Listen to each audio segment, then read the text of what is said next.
नमस्कार दोस्तों, मेरा नाम है जितेंद्र सिंह परमार और ब्रह्मास्त्र क्लास के इस ऑनलाइन यूट्यूब चैनल पर आपका हार्दिक स्वागत है। हम जो आज पढ़ने वाले हैं कला संस्कृति, सब्जेक्ट का नाम रहने वाला कला संस्कृति। और कला संस्कृति के अंदर हम जो टॉपिक पढ़ेंगे उसका नाम है लोक नृत्य। ठीक है साहब, टॉपिक का नाम क्या है? लोक नृत्य। ये तो हमारा रहने वाला है टॉपिक। हम बात करेंगे कि कला संस्कृति जो मैं आपको कला संस्कृति पढ़ाने वाला हूं और 4 एग्जाम में आपके पूछी जाने वाली कला संस्कृति। एक तो आपके एलडीसी में पूछी जाएगी, एक आपके सीईटी में पूछी जाएगी, एक आपके हाई कोर्ट में पूछी जाएगी, हाई कोर्ट चतुर्थ श्रेणी में, हाई कोर्ट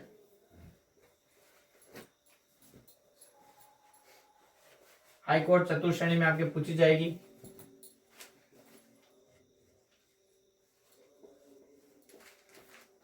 वनपाल में पूछी जाएगी एक आपके, और लैब असिस्टेंट में पूछी जाएगी।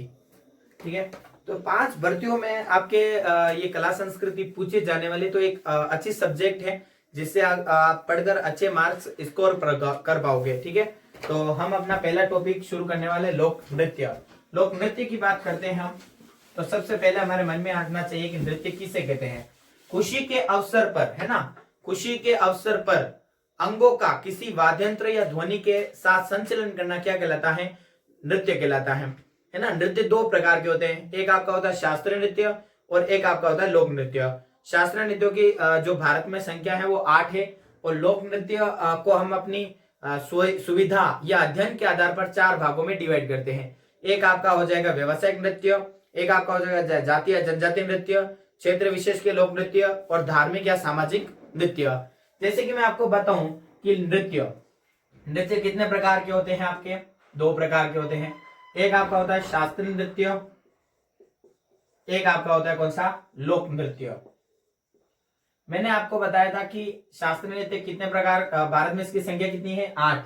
लोक नृत्य की बात करूं तो इसको हम अपनी सुविधा के आधार पर 4 भागों में बांटते हैं। जैसे एक आपका हो जाएगा व्यावसायिक नृत्य, है ना, व्यावसायिक नृत्य।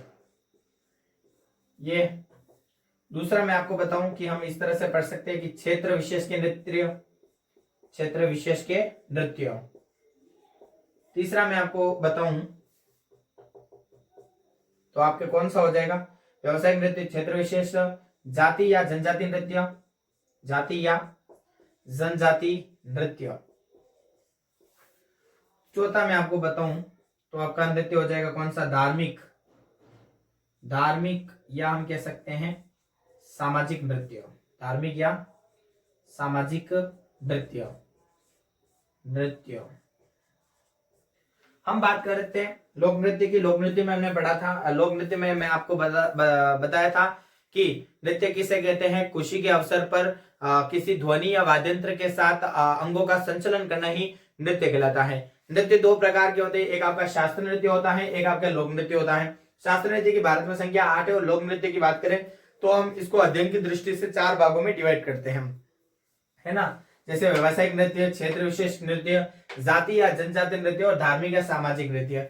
मैं आपको बताऊं कि शास्त्रीय नृत्य जो होता है वो नियम एवं व्याकरण के अनुसार चलता है ना, उसमें कुछ नियम होते हैं, उस तरह से वो नृत्य किया जाता है। लेकिन जो लोक नृत्य होते हैं उसमें कोई नियम एवं व्याकरण नहीं होती है ना। जैसे आपका मन हो रहा है अंगों का संचलन करना, वैसे ही आप कर रहे हो। मैं आपकी बात करूं कि जो आपके लोक नृत्य 4 हम अध्ययन की दृष्टि से बांट रहे हैं, ये किस कारण इनका नाम पड़ा, है ना, किस कारण इनको कहा जाता है, वो बात करते हैं। जैसे कि मैं आपको बताऊं व्यावसायिक नृत्य किसे कहते हैं कि व्यावसायिक नृत्य जीविका या पैसे कमाने के लिए जो नृत्य किया जाता है उसे हम क्या कहते हैं? व्यावसायिक नृत्य। यानी कि आप कोई भी, है ना, आप नृत्य कर रहे हो तो आप उसके बदले में क्या ले रहे हो? पैसे ले रहे हो और अपने घर का गुजारा कर रहे हो, है ना, या अपने घर की आजीविका चला रहे हो, उसे हम कहते हैं व्यावसायिक नृत्य। मैं आपसे बात करूं कि क्षेत्र विशेष के नृत्य की बात करूं तो जो क्षेत्र विशेष के नृत्य होते हैं कि कोई एक ऐसा नृत्य है जो किसी क्षेत्र विशेष में ही किया जाता है ना। जैसे कि मैं आपसे बताऊं कि क्षेत्र विशेष की मैं आपसे बात करूं तो बहुत सारे नृत्य, जैसे गुडला नृत्य हो जाएगा, तो वो आपको एक पर्सनल क्षेत्र है कि भाई उसी जगह पर होता है और वहीं पर किया जाता है। मैं आपसे बात करूं कि जाति या जनजातीय नृत्य, जाति या जनजाति नृत्य की मैं आपसे बात करूं तो कोई एक ऐसी जाति है या फिर जनजाति है जो उसके द्वारा यह नृत्य किया जाता है और किसी के द्वारा वो नृत्य नहीं किया जाता, उसे हम कहते हैं जाति या जनजाति के नृत्य। फिर मैं आपसे बात करूं धार्मिक या सामाजिक नृत्य। धार्मिक या सामाजिक नृत्य की मैं आपसे बात करूं तो जैसे कि कोई मंदिरों में नृत्य किया जाता है और वो नृत्य काफी फेमस हो जाता है ना, प्रसिद्ध हो जाता है, तो उसे हम कहते हैं धार्मिक या सामाजिक नृत्य। ठीक है साहब, अब हम बात करते हैं नृत्य की। पहले मैं आपको नृत्य की परिभाषा लिखा देता हूं कि नृत्य कहते किसे हैं। हम नृत्य पढ़ रहे हैं तो हमें यह आना चाहिए कि नृत्य कहते किसे हैं। नृत्य की बात करें हम सबसे पहले, नृत्य खुशी के अवसर पर, खुशी के अवसर पर, खुशी के अवसर पर अंगों का किसी ध्वनि, है ना, अंगों का किसी ध्वनि, नृत्य खुशी के अवसर पर अंगों का किसी ध्वनि या वाद्यंत्र के साथ संचलन करना क्या कहलाता है? नृत्य कहलाता है। क्या कहलाता है? नृत्य कहलाता है। अब आप अगली लाइन लिखिए। हम बात कर रहे थे नृत्य खुशी के अवसर पर अंगों का किसी वाद्यंत्र या ध्वनि के साथ संचलन करना नृत्य कहलाता है। नृत्य दो प्रकार के होते हैं। नृत्य दो प्रकार के होते हैं। नृत्य दो प्रकार के होते हैं। कौन कौन से होते हैं? जैसे सबसे पहला नृत्य यहाँ का कौन सा? शास्त्रीय नृत्य। शास्त्रीय नृत्य, इसमें आप भारत में इसकी संख्या कितनी है? 8 है। हम बात करते हैं दूसरा कौन सा इसका प्रकार है, तो लोक नृत्य। लोक नृत्य, लोक नृत्य की अगर मैं आपसे बात करूं तो इसको हम अध्ययन की दृष्टि से 4 भागों में बांटते हैं। जैसे सबसे पहला आपका भाग कौन सा हो जाएगा? व्यावसायिक नृत्य। व्यावसायिक नृत्य,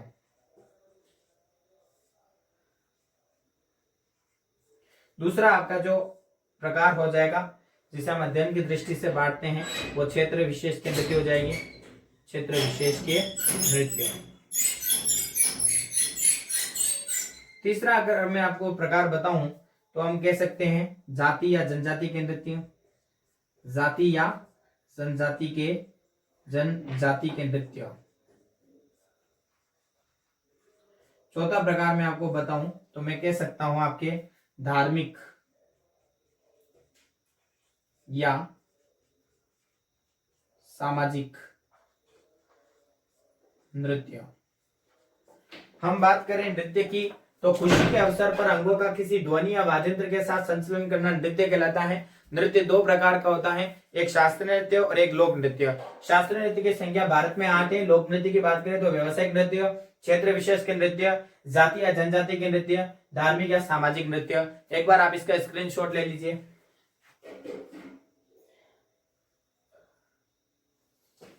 हाँ जी, अब हम बात करते हैं शास्त्रीय नृत्य की। क्योंकि आपके सिलेबस में लोक नृत्य दे रखा है तो हम उसी के अनुरूप पढ़ेंगे, लेकिन शास्त्रीय नृत्य को पूरी तरह से हम देख लेते हैं। हम बात करते हैं किसकी? शास्त्रीय नृत्य की।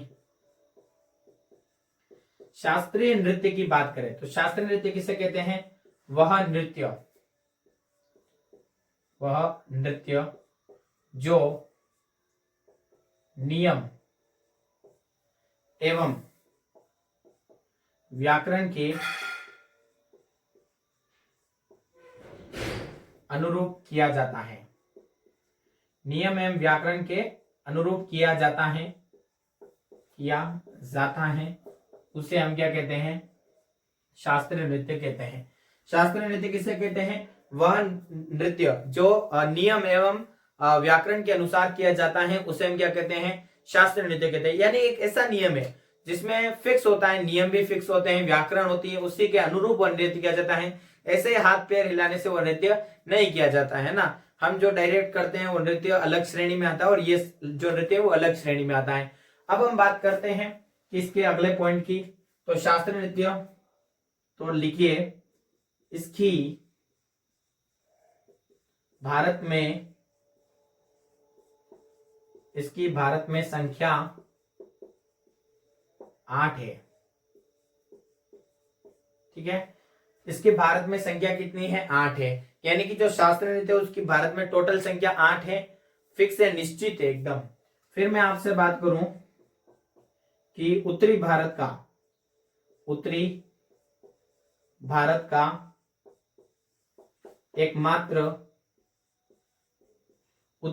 एकमात्र शास्त्रीय नृत्य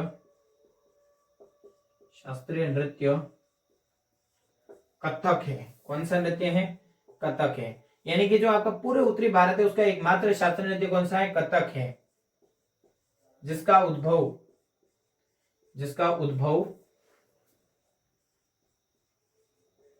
जयपुर से हुआ। कहां से हुआ? जयपुर से हुआ। हम बात करें कि जयपुर से हुआ, कब हुआ? तो कोष्टक में लिख लीजिए 13वीं शताब्दी में हुआ, है ना। 13वीं शताब्दी में इसका उद्भव होता है जयपुर में। और इसके जो प्रवर्तक थे, इसके प्रवर्तक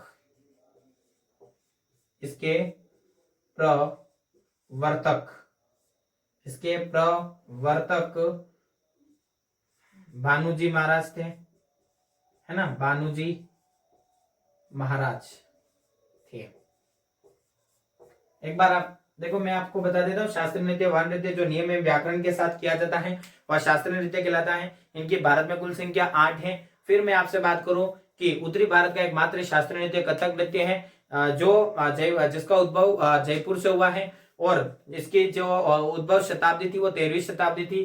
फिर मैं आपसे बात करूं, इसके जो प्रवर्तक थे वो भानुजी महाराज थे, है ना। एक बार आप इसका स्क्रीनशॉट ले लीजिए, उम्मीद है आपने स्क्रीनशॉट ले ही लिया होगा। अब मैं आपसे बात करता हूं शास्त्रीय नृत्य के बारे में ही, कि शास्त्रीय नृत्य के जो वर्तमान प्रवर्तक कौन है ना, वर्तमान प्रवर्तक, तो उनका नाम है बीरूजी। कौन, क्या नाम है उनका? बीरूजी। शास्त्रीय नृत्य, इसके वर्तमान प्रवर्तक कौन है? इसके वर्तमान प्रवर्तक बिरजू जी महाराज हैं, है ना, बिरजू जी महाराज हैं। अब हम बात करते हैं शास्त्रीय यह नृत्य जयपुर एवं वाराणसी में किया जाता है। यह नृत्य जयपुर एवं वाराणसी में किया जाता है। यह आपका होता है शास्त्रीय नृत्य खत्म। कि शास्त्रीय नृत्य इसके वर्तमान प्रवर्तक बिरजू जी महाराज हैं। यह नृत्य जयपुर एवं वाराणसी में किया जाता है। एक लाइन और लिखिए, इसका आदिम घराना जयपुर है। आदिम या पुराना घराना कौन सा है? जयपुर है। वर्तमान में भी अगर आप लिखना चाहो तो लिख सकते हो कि लखनऊ है। ठीक है, यहां तक आपका हो गया है। इसका एक बार स्क्रीनशॉट ले लीजिए। एक लाइन और लिख लीजिए इसके अंदर कि उदय शंकर की प्रसिद्ध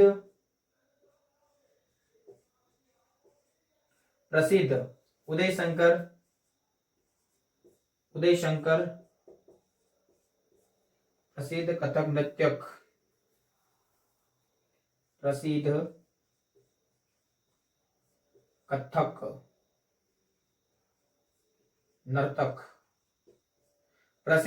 नर्तक उदय शंकर जी का संबंध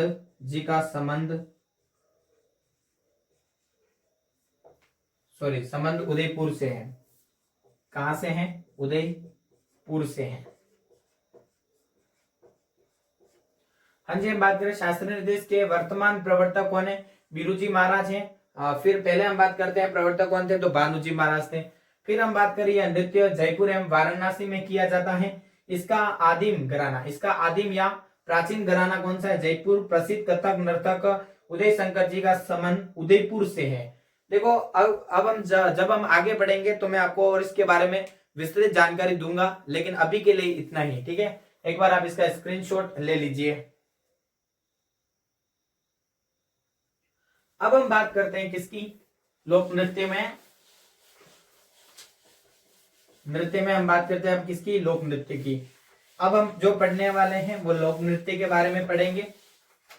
बात करें लोक नृत्य की। लोक नृत्य में हम पढ़ते हैं कि लोक नृत्य किसे कहते हैं? वह नृत्य जिसमें नियम एवं व्याकरण नहीं होती है।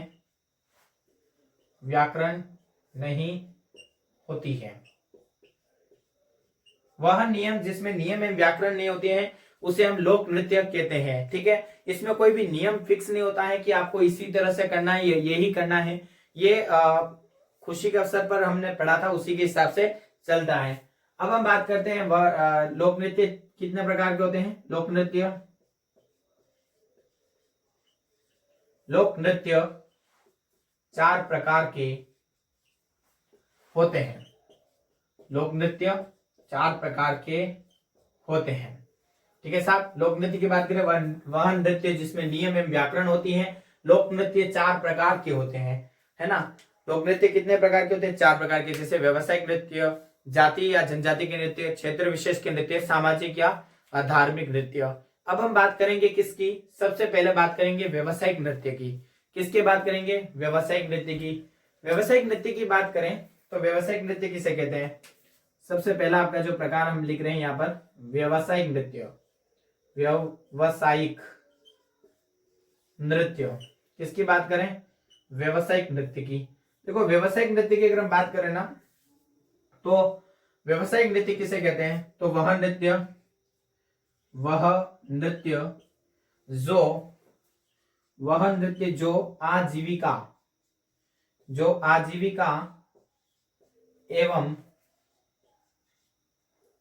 जो आजीविका एवं पैसे कमाने के लिए किया जाता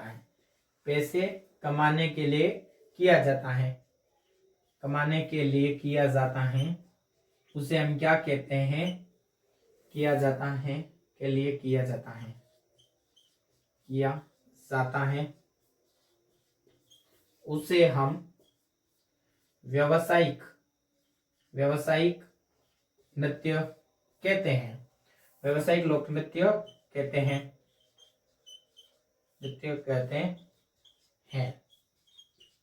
हाँ जी, हम बात करें किसकी? व्यावसायिक नृत्य की। वह नृत्य जो आजीविका में पैसे कमाने के लिए किया जाता है उसे हम व्यावसायिक नृत्य कहते हैं। यानी कि एक ऐसा नृत्य है जिसे लोग क्या कर रहे हैं भाई, अपनी आजीविका यानी घर चलाने के लिए कर रहे हैं, है ना। अपने जीवन का गुजारा करने के लिए वह नृत्य कर रहे हैं, उसे हम कहते हैं व्यावसायिक नृत्य, ठीक है। एक बार आप इसका स्क्रीनशॉट ले लीजिए, फिर मैं आपको बताऊंगा कि व्यावसायिक नृत्य में कौन कौन से नृत्य आते हैं। तो व्यावसायिक नृत्य की अगर हम बात करें तो व्यावसायिक नृत्य में कौन कौन से नृत्य आते हैं? इसकी एक बढ़िया ट्रिक है जो बहुत ही अच्छी मानी जाती है, मैंने भी उसको पढ़ा है, मुझे भी बहुत अच्छी लगी थी, और वो मैं आपको बता रहा हूं कि एलडीसी में कब तक एलडीसी की तैयारी करूं। कोई छात्र है जो बार बार एलडीसी की एक परीक्षा है जो मैंने आपको बताई थी, वो परीक्षा है, और कोई छात्र है जो उसमें क्या है, बार बार फेल हो रहा है। तो बार बार फेल हो रहा है, तो वो एक कालबेलिया बाई है। कोई आप किसी एक बार मतलब इमेजिनेशन करिए, कल्पना करिए, कोई कालबेलिया बाई है, उसको एक छात्र कह रहा है कि मैं कब तक एलडीसी की तैयारी करूं, है ना। बार बार फेल हो रहा है, उसको लग रहा है यार मैं कब तक एलडीसी की तैयारी करूं। तो कालबेलिया बाई ने उसको कहा कि यहां से बाईपास हो जा, और आगे जाकर तेरे को क्या मिलेगी? कबूतरी मिलेगी। उसको पूछना, वो एकदम तेरे को सटीक बताएगी तेरे को कब तक एलडीसी की तैयारी करना है ना, कब तक तेरा लिस्ट नाम में आ जाएगा, वो बता देगी। तो ट्रिक बनती है कब तक एलडीसी की तैयारी करो, है ना। किसको पूछा? कालबेलिया को पूछा। कालबेलिया, कालबेलिया ने क्या कहा? बाईपास हो जा। क्या कहा कालबेलिया ने? बाई पास हो जा, बाई पास हो जा। वहां पर तेरे को कौन मिलेगी? कबूतरी मिलेगी। भाई कौन मिलेगी वहां पर तेरे को? कबूतरी मिलेगी। यहां पर आप थोड़ा एडजस्टमेंट कर लेना कि क से कौन सा हो जाएगा आपका नृत्य? कच्छी घोड़ी नृत्य। क से कच्छी घोड़ी नृत्य। पी से हो जाएगा आपका भवई नृत्य। टी से हो जाएगा तेरह ताली नृत्य।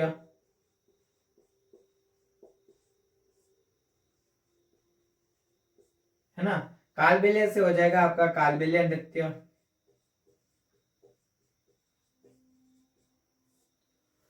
एल से हो जाएगा आपका लाठी नृत्य। डी से हो जाएगा आपका धाकड़ नृत्य। सी से हो जाएगा चक्री नृत्य। चक्री चक्री चक्री नृत्य, या हम इसे कह सकते हैं फूंदी नृत्य। बा से हो जाएगा आपका बागड़िया नृत्य। ई से हो जाएगा आपका इंडोनी नृत्य। और प से हो जाएगा आपका पणिहारी नृत्य। पा से कौन सा हो जाएगा? पणिहारी नृत्य। पणिहारी नृत्य। स से हो जाएगा आपका शंकरिया नृत्य। और कबूतरी से हो जाएगा आपका कौन सा? कबूतरी नृत्य। ये ट्रिक बहुत ही अच्छी ट्रिक है, और इसको अगर हम सही तरीके से पढ़ लेते हैं तो मैं आपको उम्मीद दिलाता हूं कि आप इसको, है ना, बहुत ही लंबे समय तक ये नृत्य आपको याद रहेंगे। तो भाई लोक नृत्य ये कौन से हैं? व्यवसायिक नृत्य। ये सभी नृत्य कौन से हैं? व्यवसायिक नृत्य हैं। फर्स्ट प्रकार जो मैंने बताया था आपको, व्यवसायिक नृत्य। व्यवसायिक नृत्य, ये सभी नृत्य किस में आते हैं? किस श्रेणी में आते हैं? आपके व्यवसायिक नृत्य में आते हैं। जो आजीविका, जो पैसे कमाने के लिए किया जाता है वह व्यवसायिक नृत्य कहलाता है। और ये सारे नृत्य, जैसे कि कब तक एलडीसी की तैयारी करूं, कालबेलिया को पूछा, कालबेलिया ने कहा बाईपास हो जा और तेरे को क्या मिलेगी? कबूतरी मिलेगी। तो क से कच्ची घोड़ी नृत्य, बी से भवई नृत्य, टी से तेरह ताली नृत्य, है ना। फिर आपको एल से लाठी नृत्य, धाकड़ नृत्य, सी से चक्रिया फुंदी नृत्य, फिर का से कालबेलिया नृत्य, फिर मैं आपसे बात करूं बा से बागड़िया नृत्य, ई से इंडोनी नृत्य, प से पणिहारी नृत्य, स से शंकरिया नृत्य, क से कबूतरी नृत्य। ठीक है साहब, ये जो सारे आपके नृत्य थे ये व्यवसायिक नृत्य थे। एक बार आप इसका स्क्रीनशॉट ले लीजिए, और मुझे उम्मीद है कि आपको ये मैं आज जो पढ़ा रहा हूं आपको बहुत ही पसंद आ रहा होगा। हाँ जी, उम्मीद है आपने स्क्रीनशॉट ले ही लिया होगा और पूर्णतया ले लिया होगा। अब हम जो बात करेंगे ना जिस नृत्य की, व्यवसायिक नृत्य में, जो हमने सबसे पहले ब्लैक बोर्ड पर लिखा था उसकी बात करते हैं। अब आपका जो नृत्य रहता है वो रहने वाला है कच्ची घोड़ी नृत्य। पहला नृत्य आपका कौन सा हो जाएगा? मैं क्षमा चाहूंगा आपसे, 2 मिनट इसमें सही भर लेता हूं, शाही भर लेता हूं, इंक भर लेता हूं।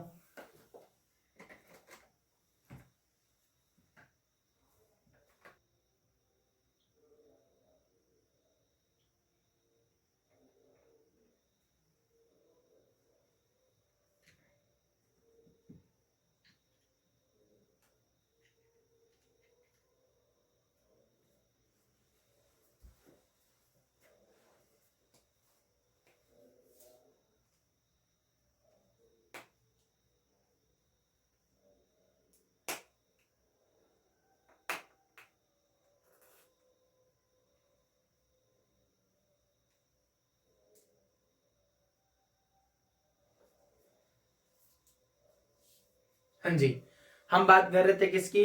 कच्ची घोड़ी नृत्य की बात कर रहे थे। कच्ची घोड़ी नृत्य की अगर हम बात करते हैं ना साहब, किसकी बात कर रहे थे? कच्ची घोड़ी नृत्य की। हाँ, तो आप लिखिए यहां पर कच्छी घोड़ी नृत्य। कच्छी घोड़ी नृत्य की बात करेंगे हम। देखो कच्छी घोड़ी नृत्य की अगर हम बात करें तो सबसे पहले हम बात करेंगे कि यह नृत्य किस क्षेत्र में किया जाता है। यह जो नृत्य है ये शेखावाटी क्षेत्र में, आपका डिडवाना कुचामन क्षेत्र और हाँ शेखावाटी क्षेत्र, डिडवाना कुचामन वाला क्षेत्र में यह नृत्य किया जाता है। ये तो बात होगी थी कि ये कहाँ पर किया जाता है। फिर हम इसकी बात करते हैं कि यह नृत्य क्यों किया जाता है। देखो अलग अलग मान्यताएं हैं इस नृत्य के बारे में। एक मान्यता यह है कि कोई पठान थे, वो पठान महाराष्ट्र से आ रहे थे, है ना, महाराष्ट्र में, और मराठाओं के गांव में रुकते हैं। वहां पर वो उनके मराठा जो होते हैं वो उनके घोड़ों को चुरा कर ले जाते हैं। फिर जो पठान होते हैं वो जो घोड़े लेकर जाते हैं मराठे, उनसे युद्ध करते हैं और युद्ध में उनसे विजय होते हैं और उन्हें हराकर वापिस राजस्थान लौट जाते हैं। और इसी की उपलब्धि में या इसी वीरता की उपलब्धि में यह नृत्य किया जाता है, यानी कि राजस्थानियों की मराठों पर विजय की उपलब्धि में। एक कहते हैं कि अपने मारवाड़ के 5 सेठ थे, है ना, बहुत ही अमीर हो गए थे, बहुत ही पैसे थे, तो उन्होंने सोचा यार हम घोड़े लेकर आए। तो बोला कहां से लाए, कि महाराष्ट्र से लाए। महाराष्ट्र जाते हैं, घोड़े खरीदते हैं और खरीद कर जब वो वापस राजस्थान की ओर लौटते हैं, तो वो महाराष्ट्र में एक गांव में रुकते हैं। वहां पर वो रात में रुकते हैं तो मराठे जो होते हैं उनके घोड़े लेकर चले जाते हैं, चोरी करके लेकर चले जाते हैं। तो फिर जो मराठों से वो 5 जो सेठ साहूकार होते हैं वो उनसे युद्ध करते हैं और युद्ध में जीतते हैं और वापिस राजस्थान आते हैं जीत कर। तो उसी की उपलब्धि में भी यह नृत्य मनाया जाता है। ये क्या है, यह एक मतलब मान्यता है कि भाई ऐसा ऐसा हुआ था। अब हम बात करते हैं कि कुल मिलाकर यह नृत्य क्यों किया जाता है। हमें क्या ध्यान में रखना है कि यह नृत्य मराठों पर राजस्थानियों की विजय के उपलक्ष्य में नृत्य किया जाता है। फिर मैं आपसे बात करूं इस नृत्य के बारे में, तो इस नृत्य को कौन सी जाति के लोग करते हैं, तो एक आपके कुमार, सरगड़ा, डोली और भामी जाति के जो लोग होते हैं वो इस नृत्य को करते हैं। फिर मैं आपसे बात करूं यहाँ पर कि इस कच्ची घोड़ी नृत्य, यहाँ पर शब्द दे रखा है कच्ची घोड़ी नृत्य। तो कच्ची घोड़ी का अर्थ क्या होता है, कच्ची घोड़ी का अर्थ होता है कि काठ की या लकड़ी, काठ है नहीं भी लकड़ी, या फिर लकड़ी की घोड़ी होती ना, काठ की घोड़ी, उसका इसका शाब्दिक अर्थ होता है काठ की घोड़ी या लकड़ी की घोड़ी। भाई जो ये नृत्य किया जाता है वो एक लकड़ी का जो बांस होता है उससे जो घोड़ा बनाया जाता है वो कमर पर रखकर ये नृत्य किया जाता है। फिर हम बात करते हैं कि जो 4 व्यक्ति होते हैं वो आमने सामने रखकर ये नृत्य करते हैं। तो जब वो पीछे और आगे जाते हैं तो हमें ऐसा लगता है कि ये क्या है, फूल खिल रहा और बंद हो रहा है, ऐसा हमें भाव दिखता है। इसमें जो सबसे अच्छी विशेषताएं हैं कि पैटर्न बनाने की कला के लिए यह नृत्य प्रसिद्ध है। फिर मैं आपसे बात करूं कि यह नृत्य दूल्हे के वेश में किया जाता है। एक तो किसके वेश में किया जाता है, दूल्हे के वेश में। फिर मैं आपसे बात करूं ये पुरुष प्रधान नृत्य है। कौन सा नृत्य है, पुरुष प्रधान, वीरस प्रधान नृत्य है। फिर मैं आपसे बात करूं कि इस नृत्य में कौन कौन से वाद्यंत्र प्रयोग में लिए जाते हैं। क्या चीज, वाद्यंत्र। तो कौन कौन से वाद्यंत्र लिए जाते हैं, एक तो आपका हो जाएगा नंगाड़ा, है ना, एक आपका हो जाएगा ढोल और बांकिया। फिर इसमें गीत भी गाए जाते हैं। तो इसके गीत कौन कौन से हैं, बींद, रसाला, लसगारिया, है ना, ये जो है इसके गीत हैं। फिर मैं आपसे और भी बात करूं तो इसमें हम आगे जाकर पढ़ते हैं कि इसके जो प्रसिद्ध कलाकार कौन है। तो छवनलाल गहलोत जो जोधपुर के हैं, गोविंद पारीक आपके निवाई टोक के हैं। ये इस नृत्य की कुछ बातें थी जो हमने अभी करी। अब हम एक बाई करके लिखते हैं इसको। तो कच्ची घोड़ी नृत्य की बात करें तो यहां पर आप लिखिए कच्ची घोड़ी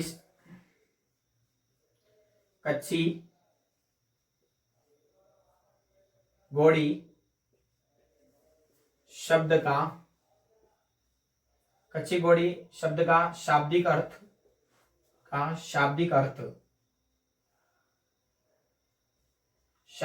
क्या होता है, शाब्दिक अर्थ होता है लकड़ी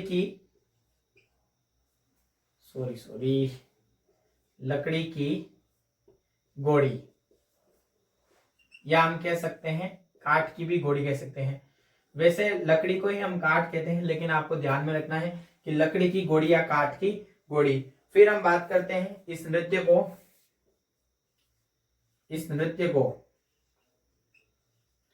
है ना, इस नृत्य को ढोल या ढोली कह सकते हैं। ढोली, ढोल बजाने वाले को ढोली कहते हैं, ढोली है ना। सरगड़ा,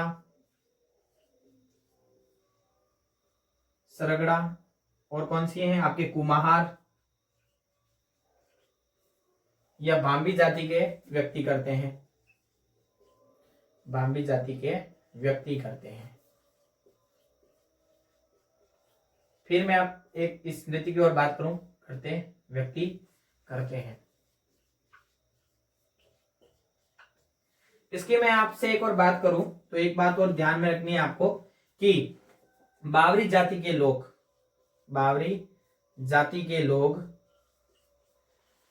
विवाह के अवसर पर करते हैं। बावरी जाति के लोग विवाह के अवसर पर करते हैं,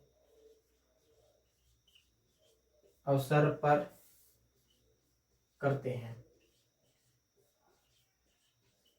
एक बार आप इसका स्क्रीनशॉट लीजिए, मैं आपको आगे और भी बातें लिखवाता हूं।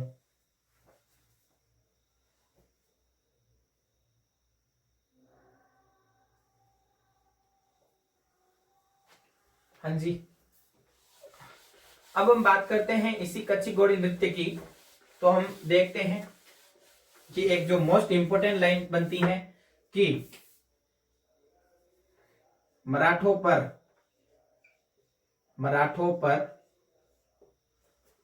राजस्थानियों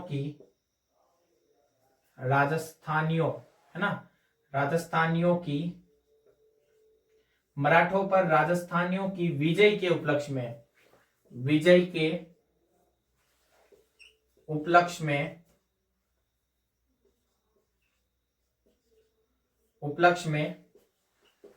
यह नृत्य किया जाता है, हम बात कर रहे थे कि मराठों पर राजस्थानियों की विजय के उपलक्ष्य में यह नृत्य किया जाता है। अब इसमें एक लाइन लिखिए आप, यह नृत्य पुरुष प्रधान एवं वीर रस प्रधान नृत्य है, वीर रस प्रधान नृत्य है।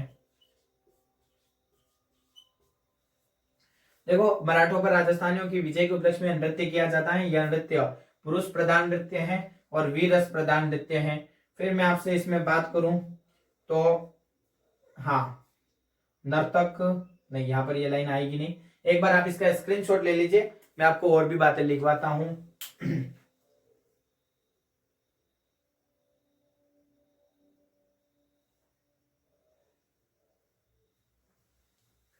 हाँ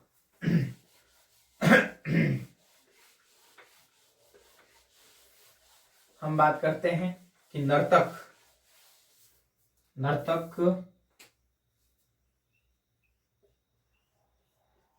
बास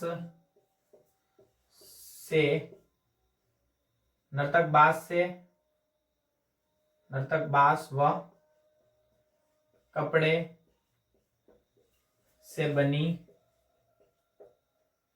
बनी है ना, नर्तक बांस व कपड़े से बनी घोड़ी को कमर पर बांधकर नृत्य करते हैं, कमर पर बांधकर नृत्य करते हैं। जो नर्तक होते हैं यानी जो नाचने वाले होते हैं, वो बांस व कपड़े से बनी एक घोड़ी होती है, उसको कमर पर बांधकर ये क्या करते हैं, नृत्य करते हैं। फिर हम इसके बारे में एक और बात लिखें कि नर्तक दूल्हे के वेश में,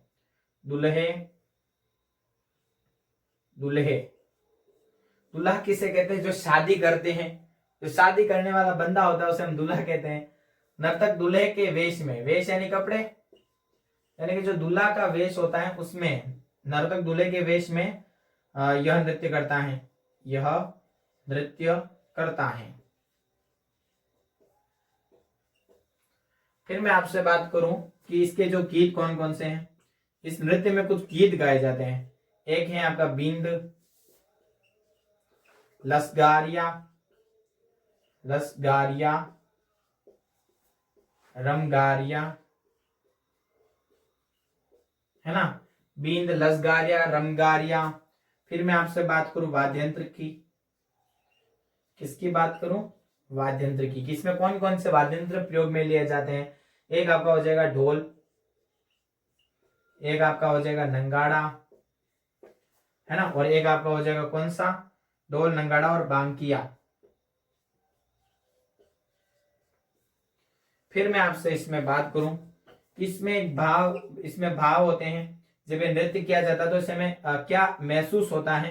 तो पैटर्न बनाने की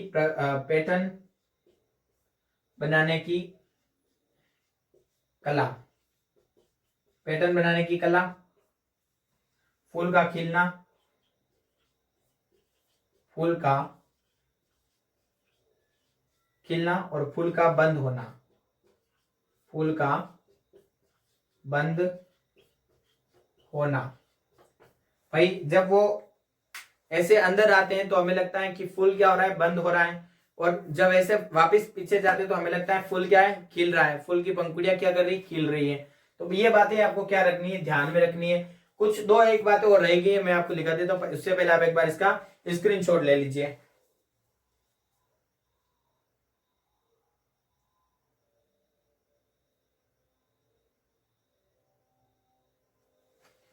हाँ जी, हम बात करते हैं रमगारिया। यहां पर एक और लिख लीजिए आप, बीच में जगह नहीं हो तो भी लिख दीजिए कि रसगारिया। बाकी तो आपका ये होने वाला है, ये नृत्य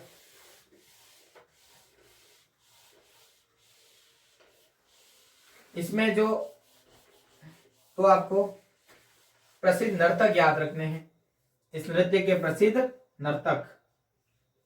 नर्तक कौन कौन है, दो जने हैं प्रसिद्ध नर्तक। एक तो आपके कौन है,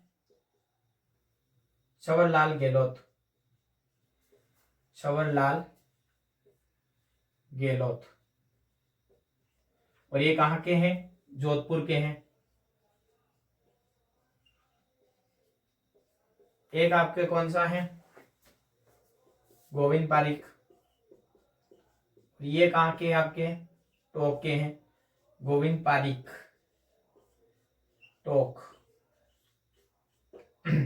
हम बात कर रहे थे लोक नृत्य की, तो कच्ची घोड़ी नृत्य प्रसिद्ध कलाकार है छवरलाल गहलोत, जोधपुर, गोविंद पारिक, निवाई टोक के हैं। देखो हम बात कर रहे थे, आज हमने जो अपनी क्लास में पढ़ा था, सबसे पहले हमने पढ़ा था नृत्य के बारे में कि खुशी के अवसर पर, है ना, खुशी के अवसर पर अंगों का किसी ध्वनि या वाद्यंत्र के साथ संचलन करना ही क्या कहलाता है, नृत्य कहलाता है। फिर हमने पढ़ा था कि नृत्य दो प्रकार के होते हैं, एक तो शास्त्रीय नृत्य और एक लोक नृत्य। शास्त्रीय नृत्य के बारे में हमने जाना था कि भारत में इनकी संख्या 8 है।